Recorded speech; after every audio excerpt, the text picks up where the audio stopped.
A graça e a paz, meus irmãos, tudo bem? Espero que todos estejam bem. As coisas começam a se normalizar devagarzinho, né? Voltar ao normal. Nós estamos começando os nossos cultos parcialmente, devagar também, né? E queremos avisar a todos vocês que domingo a gente tem o culto normal, né? Culto normal às 19 horas, de princípio, né? E lógico que depois a gente vai passar todos os avisos novamente, um áudio avisando as pessoas que devem ficar em casa, suspeita, morbidade, tudo isso, né? A gente vai estar colocando. Não precisa ter pressa de voltar para ir para o culto, né? Devagar nós vamos retomando, tá bom? E assim Deus vai nos abençoando. Hoje eu quero começar uma série de estudos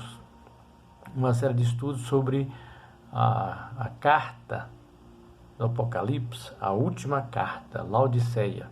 Talvez depois eu continue com as demais cartas, mas eu quero começar uma série de estudos, talvez uma série de 3 ou 4 estudos só sobre Laodiceia. Então hoje eu vou dar só uma introdução, né?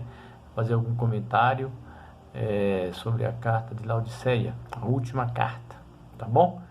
E aí depois nós vamos ver. Por que uma série? Porque geralmente é melhor pequenos estudos, mais fácil para a pessoa assistir, parar, né, e ver, tá bom? Então eu quero ler aqui para vocês a carta Apocalipse, capítulo 3, a partir do versículo 14, que é a carta à igreja em Laodiceia, que fala assim: ao anjo da igreja em Laodiceia escreve: essas coisas diz o Amém, a testemunha fiel e verdadeira, o princípio da criação de Deus.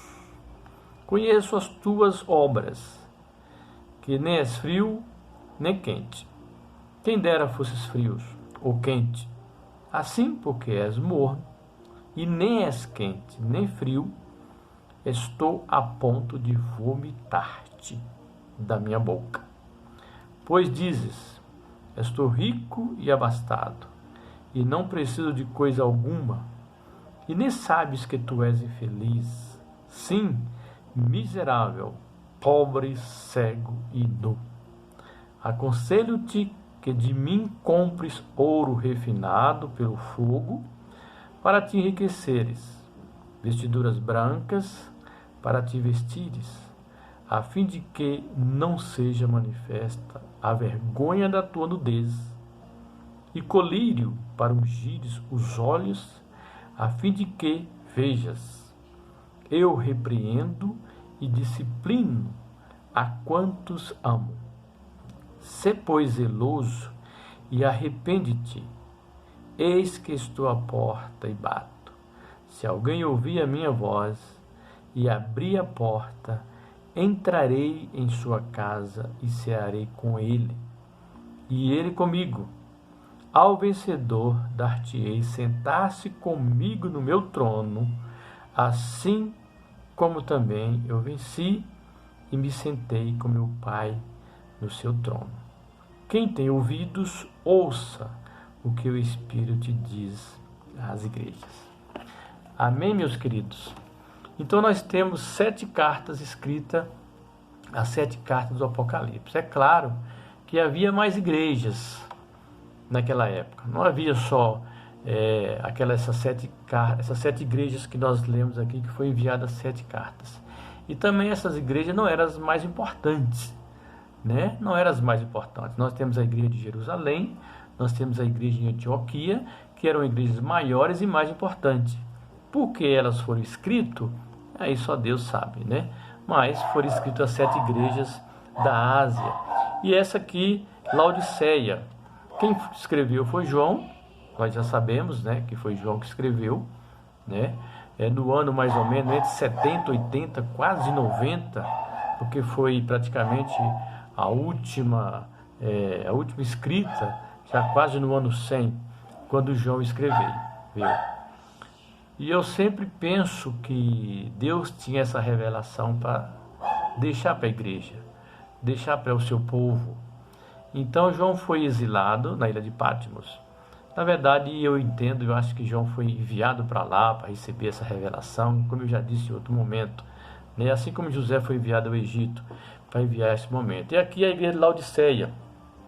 A cidade de Laodiceia, o nome Laodiceia vem de Laudice, é a esposa de um dos comandantes ali romanos que chama Seleucida Antíoco III. A sua esposa chamava Laudice, e aí deu o nome da cidade de Laodiceia, em homenagem à sua esposa, que chamava Laodice, né? Era uma cidade importante, num grande encontramento de três grandes cidades. Era um centro comercial, digamos, industrial da época, né? E se tornou muito importante. Tinha uma grande fábrica de tecidos ali, por isso que ele vai falar dos compra e vestidura, porque sabia o que estava falando. Tinha uma faculdade de medicina, por isso que também ele fala do colírio, né? E tinha também uma grande indústria de perfume, de fabricação de colírio, havia todas as coisas ali. Ela ficava mais ou menos a 10 quilômetros das regiões mais famosas que poderíamos ter naquele lugar ali. E não tinha água própria. A água vinha, os arquedutos forneciam água. E a água chegar ali, que vinha dos arquedutos, a água chegava morna. Então o povo entendia e sabia o que é água morna. E quando a água chegava ali morna, ela tinha uma sensação térmica que nós chamamos de nauseante. Quando você bebe uma água morna, ela provoca espécie uma náusea. Então ela tinha uma sensação que chamamos de nauseante, provocava náusea. Por isso também que Jesus, ao passar a mensagem, a revelação para João, ele citou isso, porque todo o pessoal ali conhecia toda essa questão do colírio, da vestidura, da cidade rica. O povo era uma igreja bastante rica, bem abastada, como o texto coloca, né? Havia várias questões aí nessa questão. E nós temos aqui uma coisa interessante. Há uma simbologia nas 7 cartas. Há uma corrente muito forte teológica que diz que as 7 cartas representam as 7 épocas da história. Que as 7 cartas representam 7 épocas da história. Então, primeiro, a primeira carta lá, a primeira igreja lá, é a igreja de Éfeso. Representa aqui, a colocação da representação, representa a igreja apostólica, do ano 30 ao ano 100 depois de Cristo. A igreja de Éfeso, a igreja apostólica, é aquele período do ano 30 ao ano 100 depois de Cristo. A igreja de Pérgamo, a cidade grega, é a igreja considerada, Pérgamo é a terceira. A segunda é a Esmirna, igreja perseguida, atribulada. Eles colocam essa igreja representando um período da história de 100 a 313. A igreja Esmirna representa o período da história do ano 100 ao ano 303 depois de Cristo. É a igreja que mais foi perseguida. A igreja é perseguida. Depois nós vemos Pérgamo, a cidade grega, é chamada Igreja Estatal Mundana. Igreja Estatal Mundana, porque após o ano 313, 15, Constantino, o imperador, acaba se convertendo, mesmo que seja entre aspas, na verdade diz que a sua mãe já era se converteu, por isso que ele cessou a perseguição. Mas aí misturou a igreja com o Estado, né? Então a igreja Pérgamo é considerada a igreja mundana. Tiatira é a igreja papal, a igreja corrupta, é o período da história de 590 a 1517. Onde a igreja papal reinou, onde a igreja papal dominou. Aí depois entra a igreja de Sardes, é a igreja da Reforma, o período da Reforma, 1517 a 1730, a igreja da Reforma. Esse período representa esse período da história. E depois nós temos a igreja Filadélfia, a igreja do amor fraternal, igreja missionária evangelística fiel, de 1730 até o arrebatamento. Ela continua até o fim. Mesmo que vai entrar outra, mas ela continua. Foi nessa época que surgiu a época dos grandes missões, dos grandes missionários, Wilson Taylor, Guilherme Kelly e tantos outros aí.